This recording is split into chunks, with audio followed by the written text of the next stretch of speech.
سیدنا عمر بن خطاب رضی اللہ تعالیٰ فرماتے ہیں کہ اسلام کے بعد اگر سب سے بڑی کوئی عمدہ نعمت ملتی ہے تو وہ بہترین وہ صالح دوست ہے اس کے لیے، بہترین ساتھی ہے اس کے لیے، بہترین بھائی ہے اس کا۔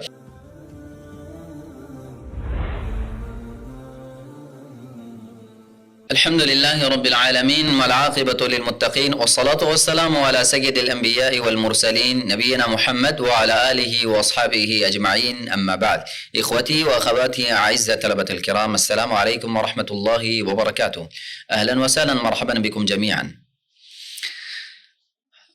آج کے اس نشست کے اندر انشاءاللہ طالب علم اور اس کے ساتھی، ان کے دوست، ان کے حوالے سے اخلاق اور آداب کے حوالے سے ہماری بات ہوگی۔ یقیناً طالب علم کے اس مرحلے، اس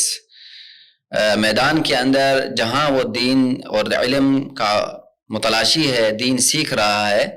وہاں اس کے دوست اس کے ساتھ بڑے معاون ہوتے ہیں۔ اس کے حوالے سے ایک طالب علم کو کن چیزوں کا خیال رکھنا چاہیے، کن چیزوں کو اپنانا چاہیے، کن آداب کو ملوز خاطر رکھنا چاہیے، بہت زیادہ ضروری ہے۔ جیسا کہ حدیث میں بھی لا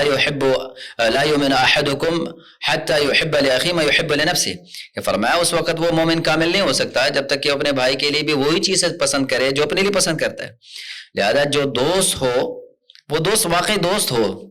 اپنے لیے کیسا دوست ہونا چاہتا ہے، وہ کیسا چاہتا ہے کہ میرے لیے دوست ہونا چاہیے، تو دوسروں کے لیے بھی وہ اس طرح ہونا چاہیے۔ تو اس حوالے سے انشاءاللہ آج ہماری گفتگو ہوگی۔ صرف آج ہمارے یہاں معاشرے کے اندر دوستی دوستی دوستی بہت دوستی، جس دوستی نے بہت زیادہ طلباء کو دین سے دور کر دیا ہے، تحصیل علم سے دور کر دیا ہے۔ ان دوستیوں نے جو ایک شغف تھا علم کا وہ ختم کر دیا۔ نہیں، دوستی ہونی چاہیے لیکن ایک محدود دائرے کے اندر، لیکن ان دوستی بھی وہ ہونی چاہیے، دوست کو اس کو اختیار کرنا چاہیے جو واقعی دوستی کے لائق ہو۔ آج اسی حوالے سے اسی طرح شیخ عثیمین رحمۃ اللہ علیہ نے بھی اور ان کے طالب علم بکر بن زید، جنہوں نے ابو زید جن کی کتاب بھی حلیۃ طالب العلم، اس کتاب کے اندر بھی انہوں نے اقسام الاصدقاء ثلاثہ، یعنی دوستوں کی 3 قسمیں اس حوالے سے انہوں نے ذکر کی ہے۔ ایک وہ دوست ہے صدیق منفعہ، دوسرا صدیق لذہ، تیسرا صدیق فضیلہ۔ کہ پہلا وہ دوست ہے جو صدیق المنفعہ، جو ہمیشہ فائدہ دیکھتا ہے۔ کوئی چیز آپ کے پاس دیکھی تو آ گیا، جہاں سے اس کو فائدہ نظر آ گیا کہ آج اس کے پاس کوئی چیز ہے، آج مجھے فائدہ ہونے والا ہے، وہ اپنا فائدہ ہی ڈھونڈتا ہے بس دنیاوی اعتبار سے، تو آپ کو کوئی فائدہ نہیں دے گا۔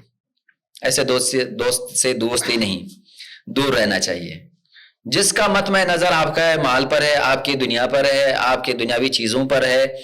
آپ کے پاس گاڑی ہے، آپ کے پاس پیسہ ہے، فلاں فلاں چیز ہے، بس اس کے مطمع نظر انہی چیزوں پر گھومتی رہتی ہے، وہ آپ سے فائدہ حاصل کرنا چاہتا ہے ان چیزوں کے اندر، اس کو کہتے ہیں صدیق و منفع۔ یہ دوست نہیں ہے، جس کو عام طور پر ہمارے ہاں تو شیخ صاحب فرماتے ہیں کہ یہ صدیق و منفع ہے، جو اس کو اپنا ہی فائدہ نظر آتا ہے، بس اپنے فائدے کے لیے بس آتا ہے اور وہ اپنا فائدہ حاصل کر کے پھر بھاگ جاتا ہے۔ تو یہ علم کے حصول کے لیے کوئی چیز بھی فائدے مند اس سے کوئی نفع حاصل ہونے والا نہیں ہے۔ ایسے دوست سے احتراز ہونا چاہیے، اجتناب ہونا چاہیے، دور ہونا چاہیے۔ دوسرا ہے صدیق اللذہ، جس طرح یہ عام ہمارے پاس چل رہا ہے، کھانے میں جا رہے ہیں، پینے میں جا رہے ہیں، آج گھومنے جا رہے ہیں، آج یہ ہے، کبھی ہنس رہے ہیں، کبھی کھیل رہے ہیں، کہیں بس یہ کرنا ہے، کبھی وہ کرنا ہے، گھومنا پھرنا، آنا جانا، کھانا پینا، بس یہی بات ہے، صدیق اللذہ۔ لیکن علم کے اعتبار سے کھانے کے لیے ہوٹل پہ جا رہے ہیں، آج گھومنے کے لیے وہاں جا رہے ہیں، آج یہ چیز آگے چلو وہ دیکھنے چلتے ہیں، بس ان چیزوں کے اندر لذت حاصل کرنے کے لیے ہوتی ہیں کہ بس ادھر گھومنا، ادھر گھومنا، یہ کرنا، وہ کرنا، یہ چیزیں کرنا۔ لیکن علم کے حوالے سے اس میں سے بھی کوئی فائدہ حاصل ہونے والا نہیں، کہ چلے جب علم کے باری، سیکھنے کے باری آئی تو تنگ ہو جاتا ہے، کوئی بات پوچھیں تنگ ہو جاتا ہے، سیکھنے کا مرحلہ تو نیند آنے لگ جاتی ہے۔ ویسے موبائل استعمال کریں، موبائل کا لین دینا، کوئی نیند نہیں، لیکن پڑھنے پڑھانے کی بات ہو تو نیند آ گئی، تھکاوٹ گئی، بہت تھک گئے، آج دل نہیں کر رہا، آج بس چھوڑ دیں، اتنے زیادہ پڑھ کے کیا کریں گے۔ صدیق اللذہ، اس دوست سے بھی دور رہنا ہے جس سے کوئی فائدہ حاصل ہونے والا نہیں۔ تیسرا صدیق الفضیلہ، وہ دوست جو صاحب الفضیلہ ہے، فضیلت، جس کے اندر یہ تڑپ ہو دین سیکھنے کی بھی اور اپنے دوست کو بار بار اس طرف متوجہ کرنے کی۔ انسان ہے، چلتے چلتا ہے، تنگ ہو جاتا ہے، تھک جاتا ہے، لیکن ساتھ میں کوئی دوسرا ہو جو اس کو پھر چست کر دیتا ہے کہ چلے بھائی تھوڑی دیر بیٹھ جاتے ہیں، آرام کر لیتے ہیں، پھر پڑھنا شروع کر دیتے ہیں، پھر ہمت کر لیتے ہیں۔ یہ ہوتے ہیں کہ ایسا دوست صدیق و فضیلہ ہے۔ انسان ہے، کئی وقت گزرتا ہے، تھک جاتا ہے، کئی انسان کے اندر عوارض لاحق ہو جاتے ہیں، لیکن یہی دوست بار بار اس کو پھر تنبیہ کرتا ہے، سمجھاتا ہے، بار بار اس کی رہنمائی کرتا ہے، اس کو اس طرف لے کے آتا ہے دین کی طرف، کبھی کسی عالم کے پاس لے کے جا رہا ہے، کبھی کس کتاب کا مطالعہ کروا رہا ہے، کبھی کس کی طرف جا رہا ہے، یعنی اس حوالے سے ان کو علم کے ساتھ جوڑنے کی بار بار کوشش کرتا ہے۔ تو ایسے دوست ہونے چاہیے، اور یقیناً ایسے دوست یقیناً بہت فائدہ مند ہوتے ہیں، بہت فائدہ مند ہوتے ہیں۔ ہم نے بھی اپنے دورے طالب علم، الحمدللہ ابھی تک ہم طالب علم ہیں، لیکن جن ساتھیوں سے ہم نے ساتھ میں پڑھے ہیں، یقین جانے الحمدللہ اللہ ان سب کو جزائے خیر دے، جن ساتھیوں نے ہمارے ساتھ تعاون کیا، بہت ہی انہوں نے تعاون کیا، بطور خاص اس علم کے اعتبار سے بہت انہوں نے ہمارے ساتھ تعاون کیا۔ جیسا کہ شیخ ابو بکر ہیں ماشاءاللہ، اس وقت ام القرآن میں یونیورسٹی میں وہاں پر ہیں، اس شیخ نے الحمدللہ، اور ابھی تک ان کا تعاون رہتا ہے، کتابوں کے حوالے سے بھی تعاون رہتا ہے، ابھی بھی باہر کے۔ اسی طرح شیخ حبیب الرحمان صاحب ہیں، اللہ تعالیٰ ان سب مشائخ کی اب نام ذکر نہیں کرنا چاہتے، تمام یہ جتنے ساتھی تھے، لیکن یہ جو اساتذہ یہاں اس وقت پڑھا رہے ہیں اور ہمارے ساتھی ہمارے ساتھ رہتے تھے، ساتھ میں بیٹھ کے مطالعہ کرتے تھے، پڑھتے تھے، پھر ان کا خلاصہ نکالتے تھے، ہم پڑھتے تھے، یقین جانے شیخ ابو بکر ان کا خلاصہ لکھا کرتے تھے۔ باہر کیف یہ ایک الگ موضوع کی طرف چلے جا رہے ہیں، تو کہنے کا مقصد ہے کہ دوست وہ ہونا چاہیے، اور شیخ حبیب کے حوالے سے یا شیخ ابو بکر یا شیخ ساجد یا باقی جتنے شیخ احسان وغیرہ جتنے ہمارے اساتذہ ہیں اس وقت دوست ہیں، دور طالب علم میں انہوں نے ہمارا ساتھ بہت اچھا دیا الحمدللہ، اور کبھی اس حوالے سے یہ نہیں کہ چلیں جی چھوڑ دیں ختم کر دیں، نہیں، بلکہ ہمت افزائی کی۔ تو الحمدللہ آج اللہ تعالیٰ نے جو نصیب فرمایا سب محض سب سے پہلے اللہ کا فضل ہے، اللہ کی رحمتیں ہیں، ان کے بعد ان دوستوں احباب کی محنتیں ہیں اور ان کا تعاون رہا ہے، جو آج بندہ یہاں اس مقام پر یا اس جگہ پر بیٹھا ہے، اللہ تعالیٰ قبول فرمائے۔ تبھی تو فرمایا کہ دوست کا ملنا بڑی نعمت ہے، جس طرح سیدنا عمر بن خطاب رضی اللہ تعالیٰ فرماتے ہیں کہ اسلام کے بعد اگر سب سے بڑی کوئی عمدہ نعمت ملتی ہے تو وہ بہترین وہ صالح دوست ہے، اس کے لیے بہترین ساتھی ہے، اس کے لیے بہترین بھائی ہے اس کا، جو ہمیشہ اس کو نیکی کی طرف لے کے آتا ہے۔ اور اسی طرح امام شافعی رحمۃ اللہ علیہ فرماتے ہیں کہ یاد رکھ لو اذا كان لك صديق يعينك على الطاعة فشد يديك به، فرمایا اگر آپ کا کوئی ساتھی دوست ایسا آپ کو مل جائے جو ہمیشہ آپ کو نیکی کے کام پر، اطاعت کے کاموں پر، اچھے کاموں پر اور علم کے حوالے سے آپ کی مدد کرتا رہے، تو فرمایا اپنے دونوں ہاتھوں سے اس کو پکڑ لو، کہ فرمایا دونوں فَإِنِ اتَّخَذَ الصَّدِيقَ صَعْبًا، کہ دوست کو سنبھالنا، دوست ملنا بڑا مشکل کام ہوتا ہے، حقیقی دوست۔ ویسے تو ایسے بہت سارے دوست مل جاتے ہیں، ایسے بڑے دوست مل جاتے ہیں، عام دوست مل جاتے ہیں، لیکن حقیقی دوست جو واقعی صاحب صدیق الفضیلہ ہے بہت کم ملتے ہیں، بہت کم ملتے ہیں۔ تو کہا کہ اگر ایسا دوست مل جائے تو اپنے دونوں ہاتھوں سے ان کو پکڑ لینا، کیونکہ ایسا دوست ملنا بہت مشکل ہوتا ہے، وہ مفارقت ہو سہل، چھوڑنا تو بڑا آسان ہے لیکن سنبھالنا، ملنا بڑا مشکل کام ہوتا ہے۔ اس لیے فرمایا المرء علی دین خلیلہ فلینظر من یخالل، جامع ترمذی کے اندر بات موجود ہے کہ فرمایا کہ آدمی اپنے دوست کے طریقے پر ہوتا ہے، دیکھو تو صحیح جس سے دوستی کی جا رہی ہے وہ کون ہے، وہ کیا طریقہ کار ہے اس کا۔ آج یہی تو سب سے بڑی بات مصیبت ہوتی ہے کہ اتنے دوست ہیں، اتنے دوست ہیں، ایک سے ابھی بات ختم نہیں ہوئی دوسرے سے سینکڑوں دوست ہیں۔ آپ دیکھیں ذرا فیس بک پہ دیکھیں، پتہ نہیں کتنے دوست ہیں، یہ ہیں وہ ہیں، ایک سے صرف السلام علیکم کریں گے پھر بھی گھنٹہ لگ جائے گا صرف السلام علیکم بھیجنے کے لیے، ہے نا، اتنے۔ تو یہ اتنے دوست جو نا، اس لیے شیخ صالح آل شیخ کہتے ہیں، ان کا تو یہ قول ہے، وہ کہتے ہیں کہ دور طالب علم میں آج تک میرا کوئی دوست نہیں، آج تک میرا کوئی دوست نہیں، آج تک۔ وہ یہ بھی کہتے ہیں، ان کی نصیحت میں سے ایک نصیحت ہے کہ دوست ہونا چاہیے تو ایک ہونا چاہیے، اس سے زائد نہیں ہونا چاہیے، اور دوست وہ ہونا چاہیے جو صدیق الفضیلہ ہونا چاہیے، جو ہمیشہ آپ کو علم پر ابھارے، علم کی ترغیب دے۔ پھر مثالیں بہت زیادہ آپ دیکھیں، میں نے کہا اس کے مثالیں جو علم کی طرف ابھارے، جس طرح آتا ہے امام احمد بن حنبل کے بارے میں، امام احمد نے یسیر اعلام النبلاء کے اندر امام ذہبی نے بھی ذکر کیا ہے کہ جب امام احمد بن حنبل اور ابو زرع رازی، عبید اللہ بن عبد الکریم، یہ دونوں امام ابو زرع رازی اور امام احمد بن حنبل اذا صلیا سویا صلاة العشاء دخلا في المنزل ثم ما فوجئا الا عند اذان الفجر، فرمایا کہ وہ آدمی یعنی امام احمد بن حنبل اور ابو زرع رازی دونوں دوست تھے، ہماسر تھے، ایسے دوست کہ فرمایا عشاء کی نماز پڑھ کے دونوں پڑھنے بیٹھ جاتے تھے، فجر کی اذان تک کوئی ان کو آواز نہیں لگاتا تھا۔ اس طرح کا دوست ہونا چاہیے کہ جو علم کی طرف بار بار اس کو راغب کرے، سیکھنے سکھانے کی طرف بار بار اس کو مائل کرے، گھومنے پھرنے، گانے جانے، ادھر ادھر، کھانا پینا، آنا جانا، پہننا بس ان چیزوں کی طرف، یہ دوستی نہیں ہے، یہ تو ضیاع وقت ہے، یہ تو اپنی زندگی بھی تباہ کرنی ہے، اپنا بھی وقت ضائع کرنا ہے، دوسرے کا وقت بھی ضائع کر دینا، اس سے کوئی فائدہ نہیں۔ یقین جانیے یہ دوست نقصان کا باعث ہے، ابھی بھی اور بعد میں بھی،